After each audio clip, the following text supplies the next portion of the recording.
You and Jesse are clearly not ready to let go of each other. I do think you should start dating. I'm fine. I have a date tonight, actually.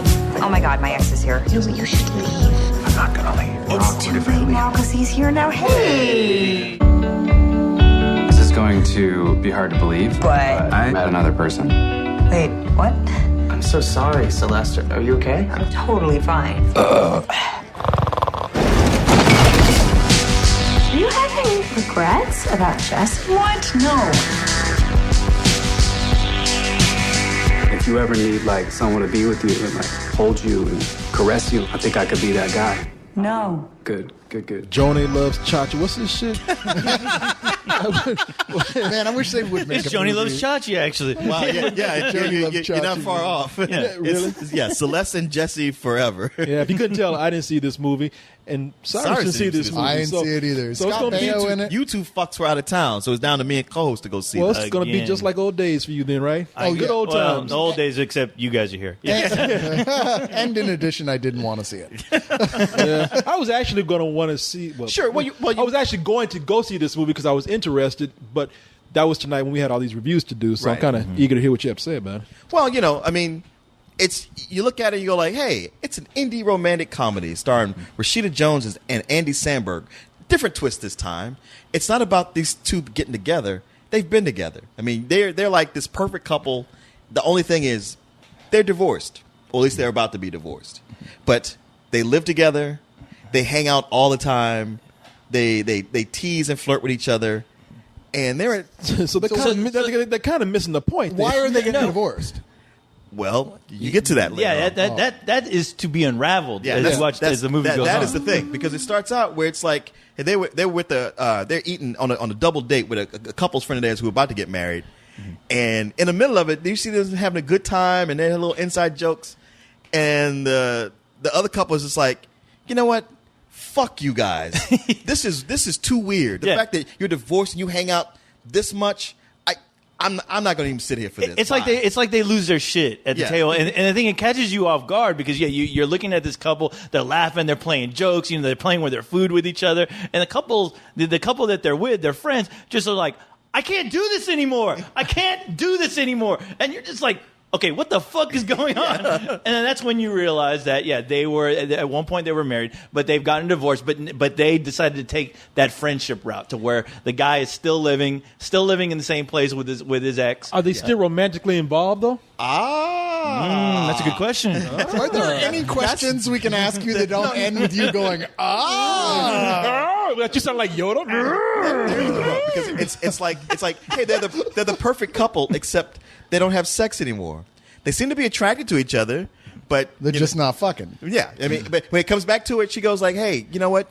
You got my studio in the back where you do your art. You might as well live back." I can't take this anymore. I can't do it anymore. I'm just upset at the idea that someone gets along that well and lives with Rashida Jones and is bored of fucking her. Yeah. Well, here's the thing: when it finally breaks down, what you come to realize is that they both decide this divorce is amicable, but really he wants to get back together with her. Of course he does. Yeah. That's why a guy agrees to be friends with this girl and still hanging around, because he's thinking, if I just stick with her, I might get the fucking. That's why he agrees to stay in the same place, because it's not so much his brain is thinking, but his dick is thinking, look, it's still Rashida Jones. She's hot as hell, and man, I'm just praying to God for the night that we actually hang out, get drunk, to where all our emotions start coming out, and that's my opportunity to fuck. Yeah, exactly. You're a goofy looking motherfucker, Andy Samberg, and that's as good as you're gonna do. And then the thing is, normally with a story like this, like even in real life, it's just some guy who's been her friend, but he's hoping if I stay in this orbit long enough, she'll break down and get back together with me. Except he's already been married to her. Already had the pussy. He's already been down that road. Yeah, dumped, and now he's still back in that but if I hang out here long enough, she'll realize I'm the one. Isn't it funny though about how that works? You're married to a girl, you're tired of her. But when you're divorced from her and you're not married anymore, something makes you want to go back. Oh, yeah. The first thing that happens when you can't get the pussy anymore is that you want that You pussy want it again. It starts to become valuable. Now, the thing is, what's important, like the reason that they are split, that is one, he, like so many characters today in every comedy, is something of a man-child. He can't, he's an artist, but he likes to smoke dope and play PlayStation most of the time. I remember when those go guys used to be surfing. called slackers. Yeah. I mean, that's the problem is that he's a bit of a man child, and on her side, her problem is that she is a colossal bitch. I mean, her character for being the main character.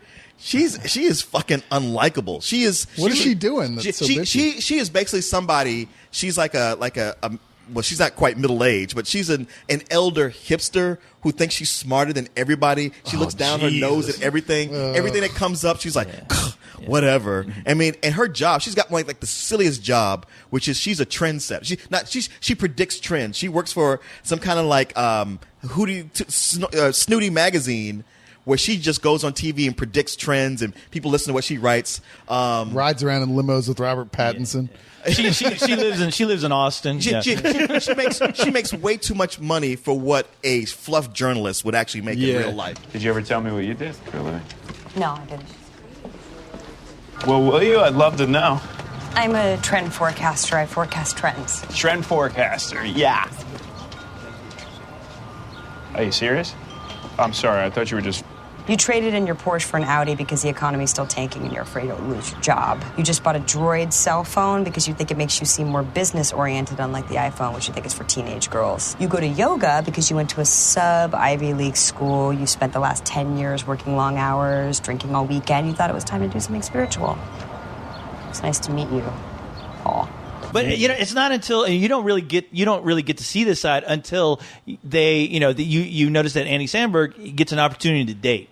Yes. So once he actually gets an opportunity to date, she loses her shit. She loses her shit because she realizes like, oh well, I still feel like he belongs to me. Yeah. he's still in the same vicinity as I am. Yeah. So, and that's when her bitchiness really starts to come out. Especially when Andy's character is telling her, look, I'm going on a date. Are you cool with that? Is everything okay? And she's like, oh yeah, of course, no, sure, of course I'm cool. Sure. Why but then wouldn't of I be course, cool? right Whatever. after all that happens, her bitchiness comes Wow, out. these sound like two of the most annoying fucking people in the world. And it is. It starts to be that. And this was written by Rashida Jones. Yeah.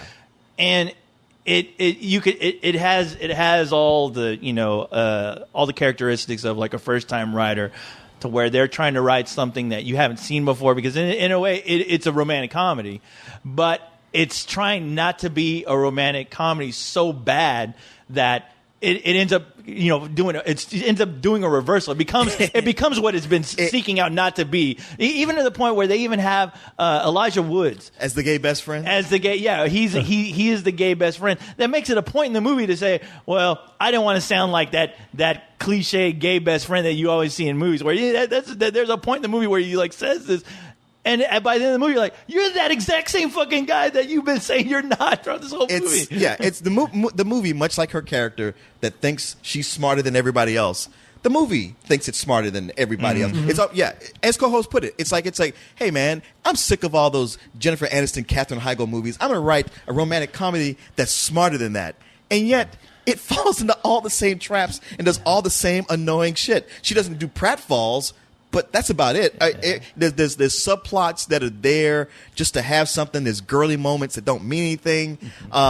There's a part where I'm trying to remember the actor's name, but there's a guy who's interested in her Chris Messina. that she meets at a yoga class, to where he's a genuinely nice guy. He's obviously into her, but she does that thing with her character to where it's like she's almost manipulating this guy the same way that she's doing with her husband, where she's drawing him in, she's leading him in, and at the point the guy's like, all right, this is it. I've been hanging out with this chick for a week. I've been grazing this pastor. It's time to get mine.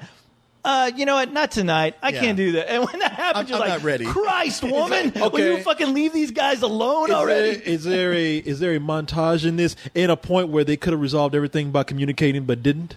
It does miss that. No, that's one thing it missed. In fact, it's more like they talk too much. You start to realize there's a reason why those montages happen, and thank God, Just to move things because the along. movie, when that happens, the movie doesn't end up becoming a 2-3 hour movie, because I don't know how long this movie was. It's an hour and 45 minutes. Because there's so much just like trivial shit going on in this movie, to where a lot of these scenes could have been cut out. Elijah Wood's character, he pops up every so often. But thinking back, all his scenes could have been cut out. They character who this company represents. There's a character in the movie. She's played by Emma Roberts. Yeah. Where she's like a pop singer. Yeah, her character's called Riley, and she's like if you imagine a teenage Lady Gaga, I guess. Not even that. Well, Just no, a new pop sensation. more like a Britney Spears or anything like that. Yeah. There's a subplot involving her character where Rashida Jones, like where she works, she hates those type of celebrities. But the thing is, her business isn't doing that great, so they have no choice but to bring her in to make money. Even Elijah Wood is like, no, we need this girl. So they start to build up this subplot to where Rashida Jones is acting like a bitch to her, and I guess the movie tries to tell you at some point, like, you know what, it's actually me who's the bitch. To where with Rashida Jones' character, it's like, I know maybe her character is meant to be the bitch, and it's only until the movie ends where she has this big turnaround to where she realizes all this. But even with those scenes where she's hanging out with that pop star, they don't amount to shit. They don't amount to a single thing that has anything to do with the plot whatsoever. That was like complete throwaway material. It's such a waste. It's almost like it's there as filler, like just to have something else to get you to sort of focus on. And man, poor Elijah Wood. Like, oh hey, he's not fighting dragons this time. Cool, he's wearing a suit. Oh, okay, he's playing her gay boss. That's all right, I guess. But I have to admit, he played gay very, very, very well. But at the point where they make him sing, "And I love cock," and even he goes like, "Oh, that was too much." I was like, "Yeah, dude," and that's embarrassing that she made you do that. That sucks. Well, the thing about a romantic comedy that has to be there for it to function is that you have to see something in both these characters that's likable enough that they're a key and a lock that only really fit each other perfectly, but they don't understand that. They don't get it. There's something in between them that stops them from seeing they're meant to be together. But you have to actually like them on some degree, and it sounds like that's missing. That's the ultimate problem with the movie, because you have this relationship here to where both people are. I mean, you have Rashida Jones where her character is being almost abusive to everyone who she comes in contact with for no good reason at all. And Andy Serkis Serkis. I tried to stop myself. I couldn't find the brakes. But Andy's character in the movie, he's almost like a stupid dog, right? To where you're like, man, okay, I may have been this guy at some point, but at least I learned real quick. But this guy doesn't learn from anything. He keeps making the same mistakes, and in the movie he actually ends up falling for this other girl, this ridiculously hot girl. Yeah, this ridiculously hot girl. But yet he's having conflicting thoughts because apparently he's still in love with Rashida's character for no real good reason besides the movie telling you. I got Andy Samberg. Haven't really seen him in anything that I thought that he was especially good in. Right. What was it, Hot Rod, yeah, that he was in, which that was I personally thought that was a shitty movie. And then recently saw him in That's My Boy. Yeah. Which I thought, well, to me, he's terrible in this movie, but it's an Adam Sandler movie. I got to cut him some slack right there. When am I going to see him in something that he can really prove himself in? How is he in this movie? Pretty much the same. I mean, the thing is, his part... Rashida Jones wrote this for herself. I mean, he's there. He's there to, like, in the beginning to provide, whatever, he's from his time on Saturday Night Live, he's built up skills on being affable and maybe ad-libbing, and they have some chemistry together, but it's a lot more like just them being able to joke with each other because they're both comedic actors who know how to be playful. Yeah. And that comes across at first because they do seem like a really good couple at first, but after that initial part, you just don't really care. Like with him, like you can see why she would dump him. It's like, well, this isn't Chinese arithmetic. I get that. It's hard to figure out why he would so desperately want to be back with her, other than the fact that he's kind of a moron. But it's almost like the art of writing unlikable characters has been lost on a lot of people. I've been seeing this a lot lately. Like, it's one thing to you can have a character who's not likable. Michael Shannon in Premium Rush. He's the villain. He's not what you consider a likable character, and yet you like him so much. They know how to make him entertaining. So he's a prick, but he's entertaining. But what if the point is to make you not like these characters? But with her, the fact that she has this attitude, and the movie's written like it's almost like trying to like you're supposed to be on her side. Like everything is supposed to be like, oh wow, that sucks that happened to her. But you don't feel bad that anything bad's happening to her. You just feel like good. Oh, I see what you're saying. The movie's trying to get you to take the point to actually root for a character that you can't really root for. Yeah, you can't. You don't see what you don't. She's a bitch, and you don't understand why she's that way. So why is the movie trying to make me see things from her point of view and understand her better than anybody? Making There's me think that she must be like a bitch in real life or something if she wrote it. Well, there's plenty of opportunities, especially with the characters that she's interacting with, where you would think that she would realize this halfway through the movie that maybe she's not being fair to this guy. Maybe she's not being fair to a lot of these people. Anybody. To anybody in the movie that she's coming in contact with. Because she constantly has the other characters telling just you need to relax. The guy the guy who's falling for her is constantly every scene they're in. Everything that comes out of his mouth is basically telling her, look, you need to fucking relax, all right? You need to relax. You need to chill out. You need to learn how to have a good time and enjoy yourself. But her character still can't do that. Yeah, and it happens so early in the movie that you were like, okay, this bitch ain't gonna fucking listen to anybody. She's doing her own thing, and yeah, you start to not care. You don't care about what the movie's trying to say. There's other movies with characters who are they're bitches or pricks, but whatever observations they make about things, the things they say are actually funny enough that you just go like, man, that guy, or like, wow, that cracked me up. But she doesn't do that. All her jokes are things that only make her laugh.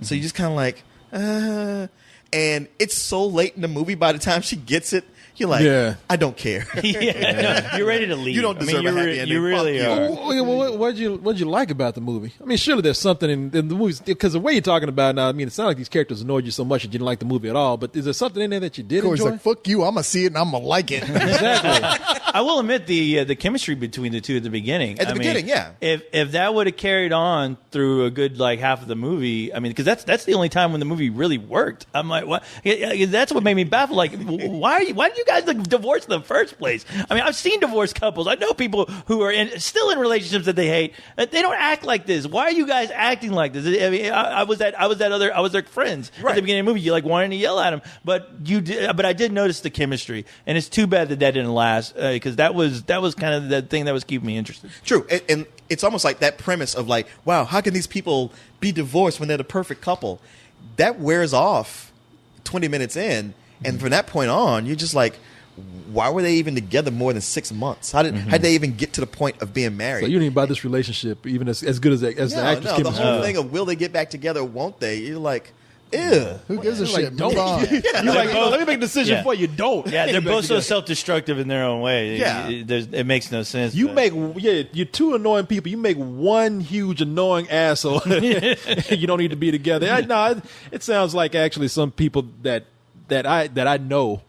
We all know these guys. Yeah. Y'all are describing both of them. I'm like, oh, shit. Like, I've even seen that couple a couple times. They just sound like people who, just to try to be, I mean, they don't even try. They're annoying. Like, just when they're having a good time and being cool with each other, there's just something shitty about them. Yeah. It's just because they always got to do something different. It's almost like these people are getting along with each other just to prove to you how different they can be. Hey, we're divorced, but look at us. We still get along with each other. That makes us better than you because we can still be happy. You know, forcing their friends to go out on a date with them. We're divorced and we're happy. Yeah. You're together and you two aren't as happy as we are. It's like, get the fuck out of here. Let's double date so we can fucking throw that in your face. Just rub it in your face. Yeah, get the fuck out of it. But you know what? I mean, I had to say, even though you're telling me all this, with what you've said, there's something about annoying people that really attract me to a movie. It's not even that you're giving this movie a bad review. Or just to people. What did I say? What did I do? Oh, you trying to say something? I'm just laughing as I told you every reason not go see this movie. You're like, there's something about what you said. But you like You managed. You see what you did, though, man. You managed to, even when you're criticizing a movie, you managed to do it so well that you make it sound appealing. This is a real testament to both of you and your reviewing skills. Wow, I think we just fucked up. No, if it's nothing, it's me. You describe these characters as people that I want to go in and get mad at. Yeah, but I mean, that's not the point of the movie. You don't even enjoy being mad at them, and it's not the point of the movie. And if the movie itself was honest enough about going like, wow, you see what a bitch she is, but it's more like going like, man, don't you feel bad for her? Like, no. Yeah. Well, Leon, you know what? Even though I've made up my mind to already see this movie, what's your rating? Better than sex. I swear to God, man. It's like some chick where you're like, hey, we go see a movie? Movies. Yeah, that's just what the plebeians do. Anybody can go see a movie. Oh, okay. Well, maybe we can go hear a concert. Oh, what? Some of the latest rock that's on? No, well, maybe some more independent bands. Every independent band is sold out at this point. You're like, Wow. what the fuck then? Just stay home and watch TV. Yeah. I don't even own a TV. What are you talking about? Stay home and read Plato. Yeah. Whatever you're doing, it ain't going to be with me. Yeah, man. You know what the thing is? There's a part of me that went like, you know what? If Captain Heigl had been in this movie, at least it would have been honest about being a piece of dreck. Whereas this thinks it's something better than what it is. I give it just a super low rental. I won't go so far as a some old bullshit because parts of it are competent and I like that chemistry in the beginning. But man, it's a low rental. Let's picture you in the audience. Oh, you think you're better than me, movie? I have completely agree with you, Corey. This movie is a game changer as far as couples, as far as romantic comedies go. This is a game changer to where this is how it should have been done all those years ago. Whenever you watch these movies and you despise them, this is the movie that this is your next Notebook. This is it's Notebook in this movie. So you need to go see this. I mean, you really do. I mean, you're gonna fall in love with these characters. They're gonna be people that you identify with, and you're just gonna go, man, you know what? This is how movies like this should be written. Smart, competent, really smart to the point that I think it's going to lose some people just because they cannot get on the professional level of thinking that this movie brings to the table. Rashida Jones does a phenomenal job as playing the bitchy ex-wife. I mean, oh man. So I mean, I'm going to give it a rental. I hope you take something away from this review, Corey. No, thank you. You know, we got to end this now. There's a 9:50 showing of this. I want to go catch. Oh yeah. You know, it's full price for you, my friend. Would you like to come along? Do you think it's weird we hang out all the time? No, you're my best friend. You're my best friend too.